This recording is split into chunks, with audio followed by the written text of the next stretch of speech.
امام فضول.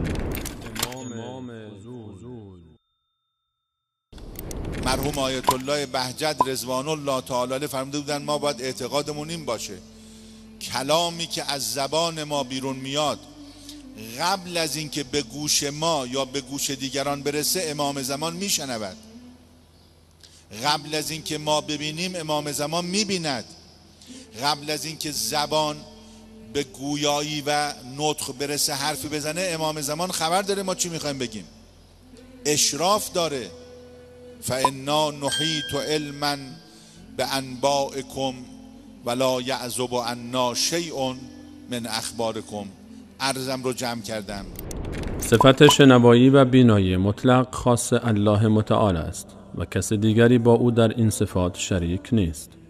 یعنی فقط الله متعال است که همه چیز را میشنود و همه چیز را میبیند. يعلم خائنة الأعين وما تخفي الصدور والله يقضي بالحق والذين يدعون من دونه لا يقضون بشيء إن الله هو السميع البصير. الله خیانت چشمان و آنچه را که دلها نهفته می‌دارند می‌داند و الله به حق حکم می‌کند و کسانی را که به جای او به فریاد می‌خوانند به هیچ چیزی حکم نمی‌کنند. بیگمان فقط الله شنوا و بینای مطلق است.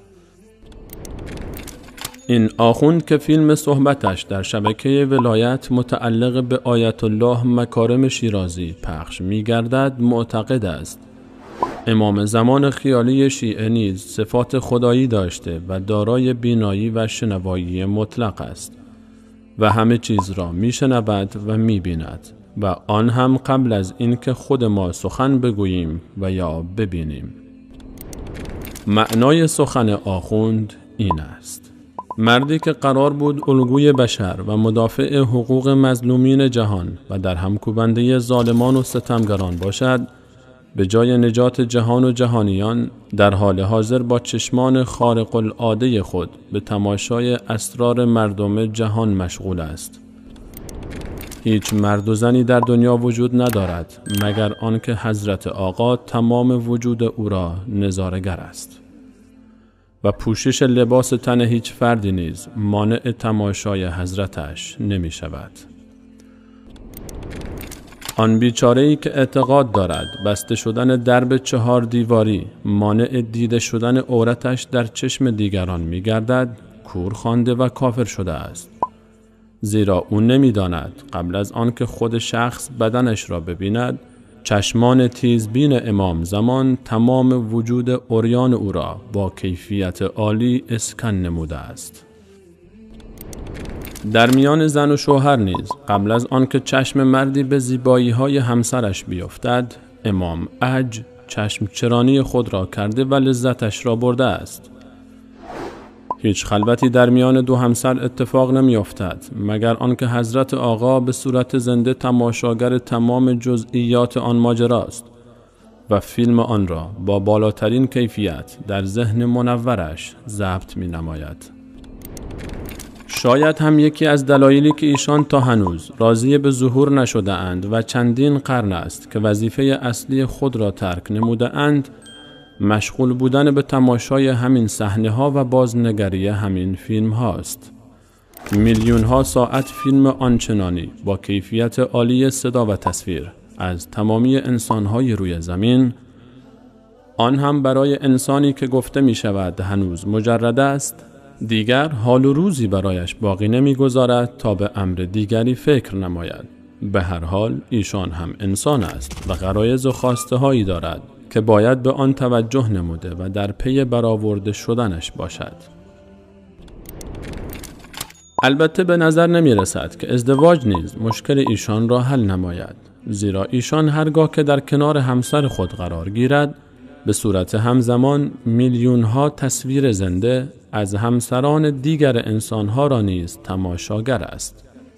زنانی که چه بسا بسیار زیباتر از همسر وی هستند و هوش از سر آقا برده اند و چشمان حضرت عج را شیفته جمال خود ساخته اند و شاید به همین علت است که بسیاری به دنبال کشتن وی هستند و او نیز با علم به این موضوع فرار را برقرار ترجیح داده است. یکی از جهات غیبت حضرت ترس از دشمنانه. درسته. یکی از جهات، نمیخوام بگم کلش همینه. خب لذا مخفی هست. این امام بزدل خان که از کشته شدن میترسد همچنان با وقاحت و پررویی به تماشای اسرار خصوصی مردم مشغول است. مرحوم آیت الله بهجت رضوان الله تعالی علیه فرموده بودن ما باید اعتقادمون این باشه کلامی که از زبان ما بیرون میاد قبل از اینکه به گوش ما یا به گوش دیگران برسه امام زمان میشنود، قبل از اینکه ما ببینیم امام زمان میبیند. در آرشیو حافظه این امام فضول بخش خاصی وجود دارد که در آن فیلم و صدای تمامی خاطرات مراجع تقلید با همسرانشان یافت می شود. البته خاطرات زنهای ساعتی آقایان مراجع با مردان دیگر نیز جزء دیگری از این حافظه است. فیلم‌های لحظات خلوت تمامی دوستداران ظهور ایشان نیز با کیفیت عالی صدا و تصویر و به صورت تمام و کمال در این حافظه موجود است. البته نمی‌دانیم که در حافظه حضرت عج فیلمی که بیانگر حقیقت نقش مقام عظمی در حمام منصوری مشهد باشد یافت می‌گردد یا نه. اما حتما از جسم ناقص ایشان در حمام بیت رهبری و دیگر بخش‌های بیت مقام عظمی فیلم‌های فراوانی یافت می‌شود که به همراه صداهای موجود در فیلم همان مختصر آبروی ایشان به محضر امام عج را نیز از بین برده است. شاید بیشترین طرفداران ظهور چنین امام فضولی صاحبان سایت‌ها و کانال‌های مبتذل و یا سازمان‌های جاسوسی و امنیتی باشند تا بتوانند با کمک گرفتن از چند هکر و نفوذ به آرشیو فیلم‌های ذهن امام عج بازار خود را رونق دهند و از این طریق به اهداف فراوان خود دست یابند. در پایان به تمامی مشتاقان ظهور این امام فضول توصیه می‌نماییم که در هنگام ظهور حضرت عج حتی الامکان برای حفظ شرف و آبروی خویش از ملاقات با ایشان جداً خودداری نمایند، زیرا که ایشان در هنگام ظهور لخت و برهنه ظاهر می‌گردد و با توجه به دارا بودن تمام فیلم‌های زندگی خصوصی شما در ذهنش احتمال دست درازی این امام فضول به شیفتگانش به بالاترین حد خود میرسد. مرحوم آیت الله بهجت رضوان الله تعالی علیه فرموده بودن ما باید اعتقادمون این باشه کلامی که از زبان ما بیرون میاد قبل از اینکه به گوش ما یا به گوش دیگران برسه امام زمان میشنود، قبل از اینکه ما ببینیم امام زمان میبیند.